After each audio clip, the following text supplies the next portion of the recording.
നമ്മുടെ ജനം ടി വിയിൽ നിന്ന് അൻസാരി സൂരി ഉസ്താദിനെ തമിഴ്നാട്ടിലുള്ള എന്തോ ഒരു അമ്പലം പള്ളി വിഷയത്തിന് വേണ്ടി ചർച്ച ചെയ്യാൻ വേണ്ടി വിളിച്ചപ്പോൾ നമ്മുടെ അൻസാരി സൂരി ഉസ്താദ് നല്ലൊരു മറുപടി കൊടുക്കുന്ന കോൾ ചെയ്താക്ക്.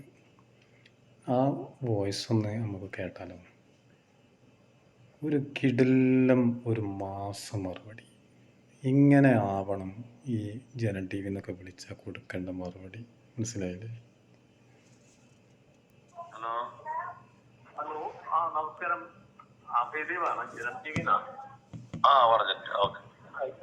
നമ്മൾ തമിഴ്നാടുമായിട്ട് ബന്ധപ്പെട്ടൊരു വിഷയമാണ്. തമിഴ്നാട്ടിലെ ഒരു ഈ തിരുപ്പുരൻ കുണ്ട്രം എന്നുള്ള ഒരു തരത്തിലുള്ള ക്ഷേത്രവും അവിടെ ഒരു ദർഗയും ഉണ്ട്. അപ്പോ അവിടെ ഈ മൃഗബലി നടത്തുന്നുണ്ട്. അപ്പോ ചെറുകയില് അവിടെ ഈ ക്ഷേത്രക്കാരും ഇവരും തമ്മിലുള്ള ചെറിയ തർക്കവും പ്രശ്നങ്ങളും ഒക്കെ ഉണ്ട്. അപ്പൊ നമ്മൾ അതാണ് ഇന്ന് ചർച്ച ചെയ്യുന്നത്. ഒന്ന് പങ്കെടുക്കാൻ പറ്റുമോ? ആ വിഷയം അറിയാവോ?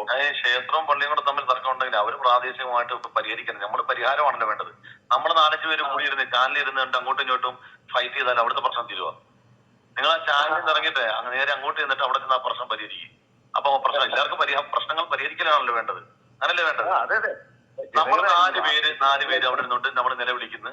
ആര് ഹുസൈൻ ഒരു സൈഡിൽ നിലവിളിക്കും, ജാമിദ ടീച്ചർ ഒരു നിലവിളിക്കും, പിന്നെ അനിൽ നമ്പ്യാർ നിലവിളിക്കും. അപ്പൊ അവർക്കെതിരെ ഞാൻ സംസാരിക്കണം. അപ്പൊ പ്രശ്നം തീരുവ. വെറുതെ എന്തിനാ ഈ പ്രശ്നത്തിന് ജനങ്ങളെ തമ്മിൽ അടുപ്പിക്കാൻ വേണ്ടി ആവശ്യമില്ലാത്ത പണിക്ക് നിൽക്കല്ലേ? കേട്ടില്ലേ? ഇങ്ങനെ കിടിലം മറുപടി കൊടുത്തു കഴിഞ്ഞാൽ എല്ലാം തീരാവുന്ന പ്രശ്നമുള്ളൂ.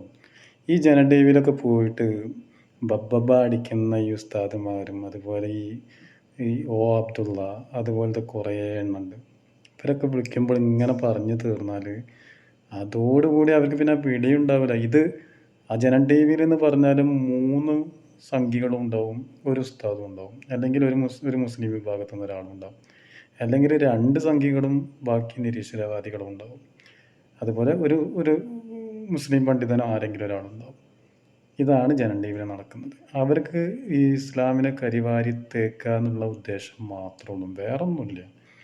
ഇത് ജനങ്ങളുടെ ഇടയിൽ എങ്ങനെങ്കിലും വിദ്വേഷം ഉണ്ടാക്കുക, ഇവർ തമ്മിൽ അടുപ്പിക്കുക എന്നുള്ളൊരു ഉദ്ദേശം മാത്രമേ ഉള്ളൂ, വേറെ ഒരു ഉദ്ദേശം അവർക്കില്ല കേട്ടോ. അപ്പം ഞാനിത് കണ്ടപ്പോൾ ഇതിനൊന്ന് റിയാക്ട് ചെയ്തെന്ന് മാത്രമേ ഉള്ളൂ. ഇതുപോലെയൊക്കെ ഒരു മറുപടി കൊടുത്തു കഴിഞ്ഞാൽ ഒരാളും വിളിക്കാനും നിൽക്കില്ല, ഒരു ചാനൽ ചർച്ചയിൽ ആരും പോകാനും നിൽക്കണ്ട. അവിടെ പോയിട്ട് നമ്മൾ ബബ്ബ അടിക്കാനായിട്ട് നല്ല മുണ്ടാണ്